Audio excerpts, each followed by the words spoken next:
Assalamualaikum warahmatullahi wabarakatuh. Hai rekan mahasiswa, kembali lagi dengan saya Evi Dwi Hastri, dosen pengampu mata kuliah Hukum Pariwisata. Di kesempatan kali ini, saya ingin melanjutkan pembahasan kita yang sebelumnya terkait ruang lingkup di dalam Hukum Pariwisata. Pada skop pembahasan kita di tatap muka yang sekarang, kita akan membahas tentang ruang lingkup di dalam industri pariwisata. Tentunya kalau kita sudah berbicara masalah industri, pastinya ada kaitannya dengan masalah perekonomian. Perekonomian di sini pasti skopnya sudah sangat mengglobal dan sudah sangat mendunia, bahkan tidak hanya di Indonesia saja. Bahkan kalau bisa saya katakan, industri pariwisata itu tidak hanya di Indonesia yang menjadi salah satu pendonor bagi devisa negara. Termasuk juga di Indonesia, bahwa berdasarkan fenomena yang terjadi saat ini pasca pandemi, industri pariwisata kita sedang mengalami kelesuan, di mana di tahun 2022 ini Kementerian Kepariwisataan dan juga Ekonomi Kreatif Bapak Sandiaga Uno sudah membangkitkan kembali dunia pariwisata, industri pariwisata kita melalui beberapa event-event besar yang ditempatkan di Indonesia, khususnya di tahun 2022. Rekan mahasiswa yang saya hormati, pastinya di sini teman-teman mahasiswa juga tidak asing lagi dengan dunia pariwisata, karena sebenarnya pada saat kita melakukan kegiatan rekreasi keluar kota dengan tujuan itu menikmati keindahan alam di situ, menikmati pelayanan wisata di situ dan segala aspek yang mendukung wisatawan, kebutuhan wisatawan di situ, pastinya di sini teman-teman mahasiswa akan beranggapan dan juga akan merasakan bahwa banyak sekali aspek-aspek yang menjadi pengaruh terhadap perkembangan kepariwisataan itu. Untuk itulah kita selaku mahasiswa Fakultas Hukum juga diberikan kesempatan untuk mempelajari tentang bagaimana kita bisa produktif dalam dunia pariwisata, tidak hanya dari sisi hukumnya, tapi kita juga bisa mempelajari dari sisi perekonomiannya juga, bahwa tidak pelak lagi di Indonesia dan juga di negara yang lainnya berdasarkan kerjasama antar negara itu secara bilateral, multilateral, dan juga kerjasama dengan negara-negara yang lainnya. Terbukti di sini event besar yang sudah berhasil dilaksanakan yaitu perhelatan MotoGP yang dilaksanakan di sirkuit Mandalika, Nusa Tenggara Barat. Dan ini juga menjadi fenomena yang cukup viral dan juga mendunia, menjadi sorotan dunia, khususnya pada saat kemarin ada pawang hujan di sirkuit Mandalika untuk mengendalikan hujan, dan ini tidak lazim diketahui oleh masyarakat luar, dan ini terbukti bahwa di Indonesia memiliki budaya ini tanpa kita melihat ini sebagai hal-hal yang mistis ataupun hal-hal yang lainnya. Dan ini memang merupakan kekhasan dan juga warisan budaya Indonesia, bahwa di Indonesia memiliki budaya yang seperti ini, yaitu masih mempercayai adanya pawang hujan yang seperti ini, bahwa di Indonesia memiliki budaya yang cukup unik dan cukup menarik perhatian bagi dunia pariwisata, dan ini menjadi salah satu kontribusi besar terhadap promosi Indonesia ke kancah internasional. Rekan mahasiswa yang saya hormati, di dalam materi perkuliahan kita kali ini ada 3 skop pembahasan. Yang pertama mulai dari bentuk-bentuk wisata, usaha pariwisata, hingga pada industri pariwisata.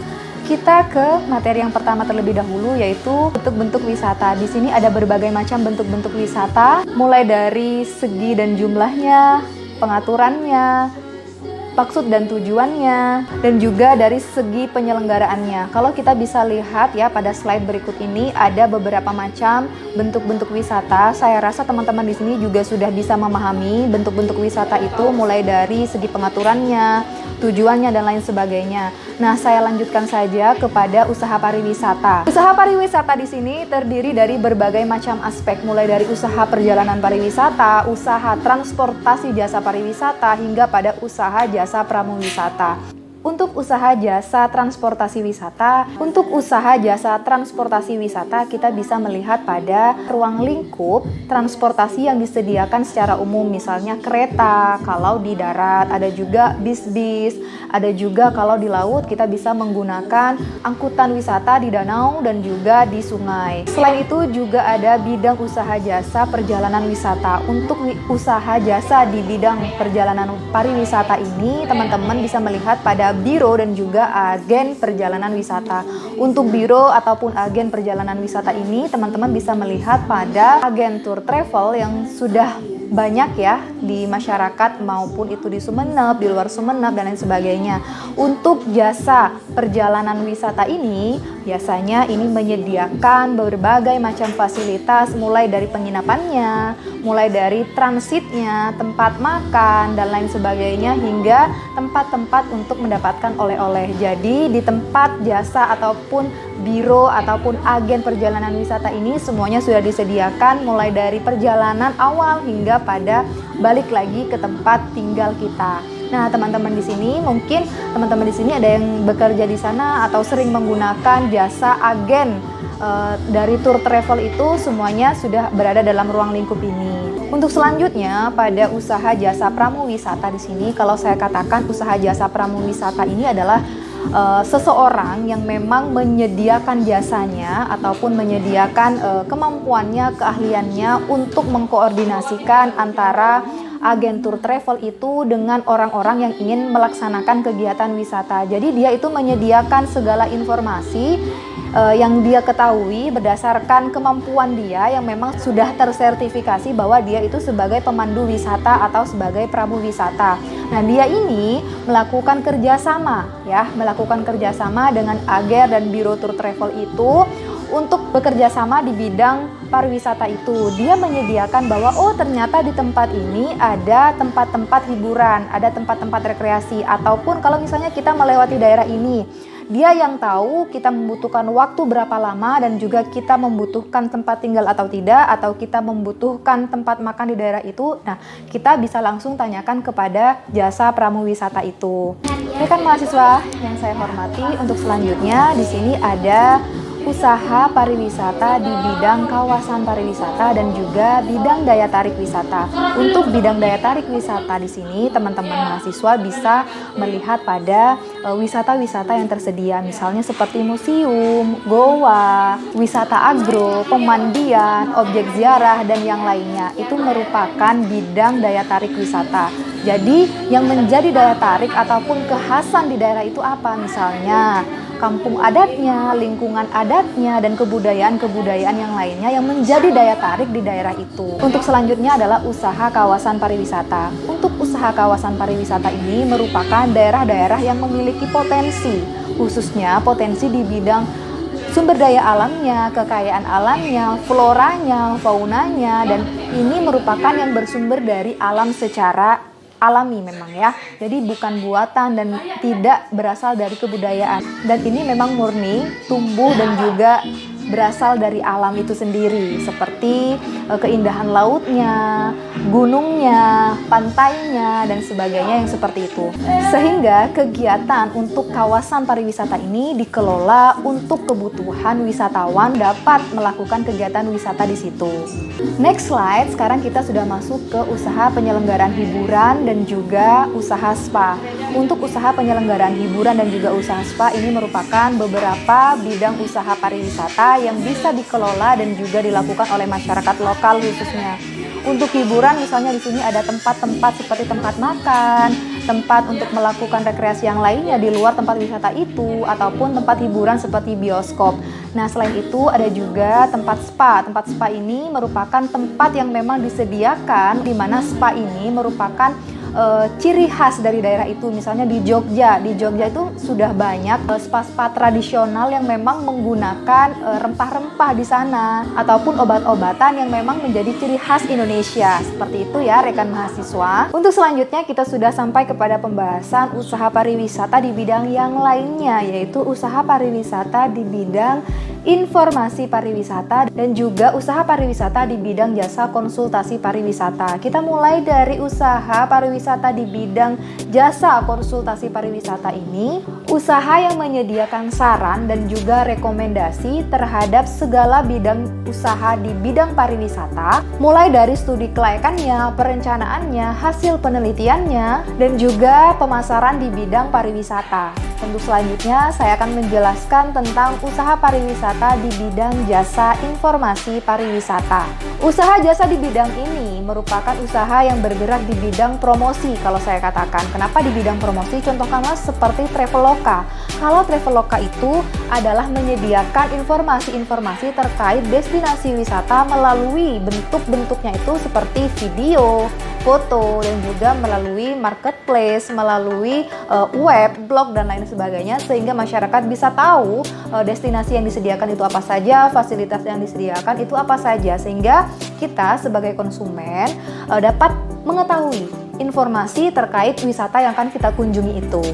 Dan usaha jasa di bidang pariwisata yang lainnya ada juga di bidang makanan dan juga minuman, bidang kuliner, dan di sini juga ada di bidang konferensi dan juga pameran. Kalau kita melihat di tahun 2021 kemarin, sekitar bulan September hingga bulan Oktober di Dubai, kalau tidak salah, terlaksana sebuah event besar yaitu Expo 2020. Kenapa ini namanya Expo 2020? Karena pada tahun 2020 ini sempat tertunda sehingga ini dilaksanakan di tahun 2021, tepatnya di bulan September hingga Oktober. Di situ salah satu negara pesertanya adalah Indonesia. Nah, di situ merupakan pameran yang memamerkan ataupun mempromosikan keindahan dan juga kekayaan yang dimiliki oleh masing-masing negara termasuk Indonesia sebagai salah satu negara yang mengikuti ajang tersebut. Dan ada juga usaha wisata Tirta. Nah, usaha wisata Tirta ini merupakan usaha di bidang perairan, menjadi ciri khas dan menjadi tempat wisatawan bagi wisatawan dalam negeri ataupun wisatawan luar negeri. Rekan mahasiswa yang saya hormati, kita sekarang sudah sampai pada materi yang terakhir, yaitu industri pariwisata.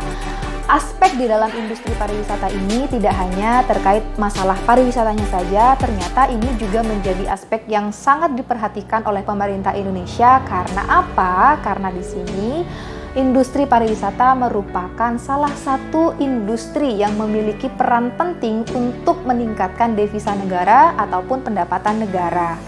Oleh karena itu, kenapa pariwisata dikatakan sebagai suatu industri atau sebuah industri? Karena tidak hanya masalah pariwisatanya saja yang akan kita bahas, tapi terkait beberapa pihak yang juga mendukung terhadap pertumbuhan perekonomian nasional.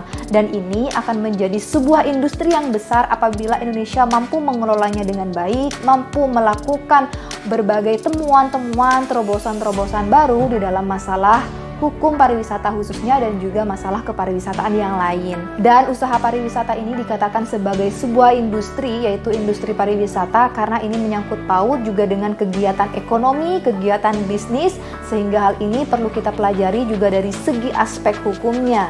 Sebagai sebuah industri, bahwa pariwisata ini merupakan sebuah industri yang mana di dalamnya juga terdapat sebuah produk. Ada konsumen, ada penawaran, dan juga ada permintaan. Pastinya kalau kita berbicara masalah konsumen, yaitu konsumennya di sini adalah wisatawan, baik itu wisatawan dalam negeri ataupun wisatawan mancanegara. Untuk itu, produk-produk yang kita sediakan tidak hanya berupa produk secara barang, tapi juga produk-produk secara jasa ataupun pelayanannya, ya, servisnya. Maka itu menjadi daya jual dan juga menjadi daya dukung untuk memajukan pasar kita terkait pariwisata di kancah internasional khususnya.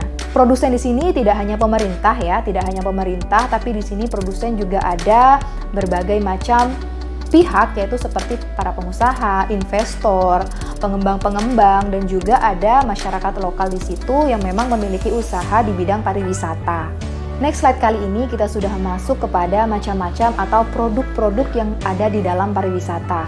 Contohnya di sini ada perjalanan wisata, atraksi pariwisata, dan juga pelayanan pariwisata.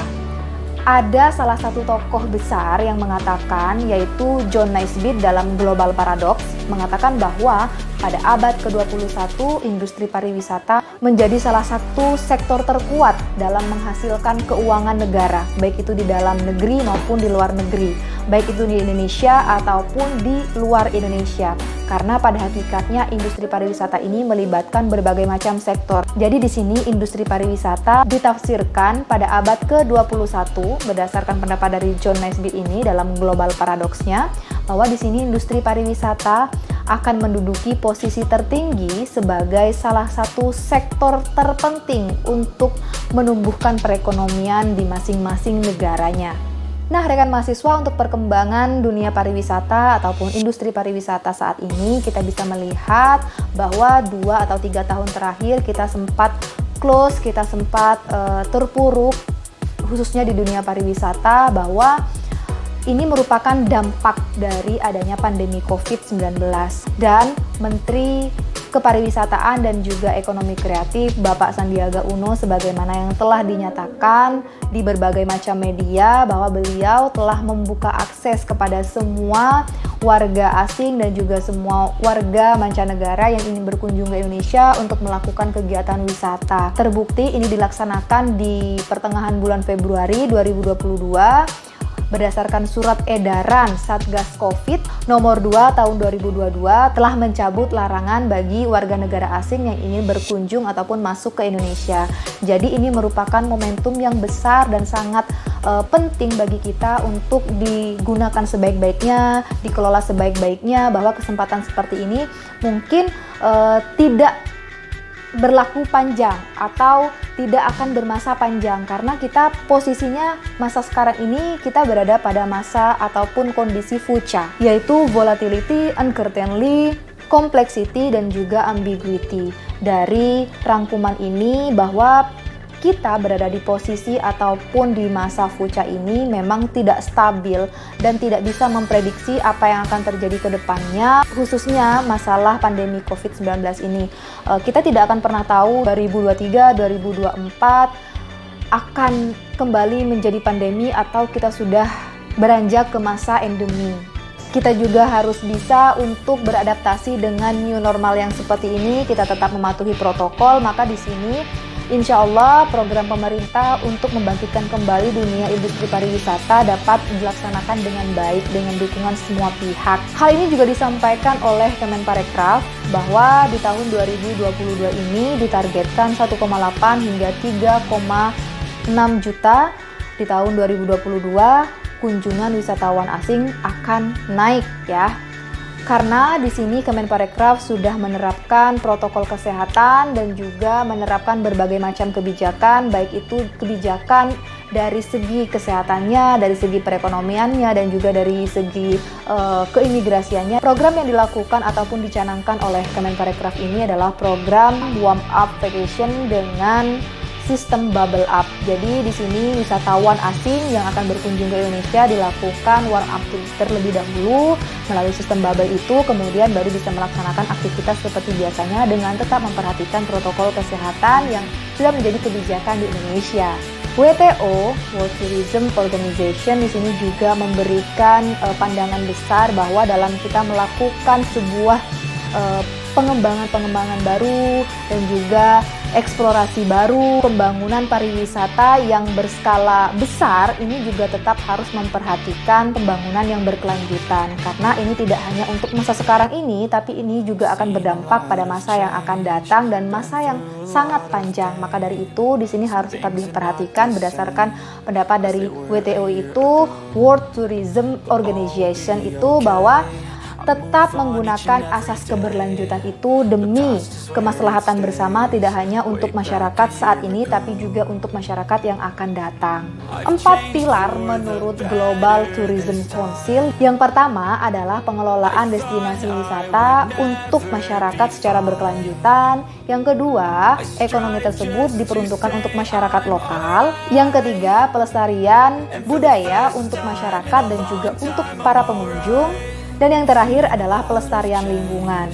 Dari beberapa aspek yang sudah disebutkan, baik itu dari WTO dan juga dari GSTC, bahwa di sini dirangkum menjadi satu, bahwa kita dalam melakukan pengelolaan dan juga pembangunan di industri pariwisata dan juga di dunia pariwisata, kita tetap harus memperhatikan pembangunan berkelanjutan dengan tidak meninggalkan kaidah-kaidah dalam hukum lingkungan untuk tetap memperhatikan pembangunan berkelanjutan itu tanpa mengurangi hak-hak masyarakat yang akan datang untuk menikmati keindahan alamnya, menikmati sumber daya alamnya dengan baik. Dan ini saya rasa masyarakat Indonesia juga harus mendukung dengan ikut berkontribusi menjaga alamnya dengan baik, mengelola alamnya dengan baik.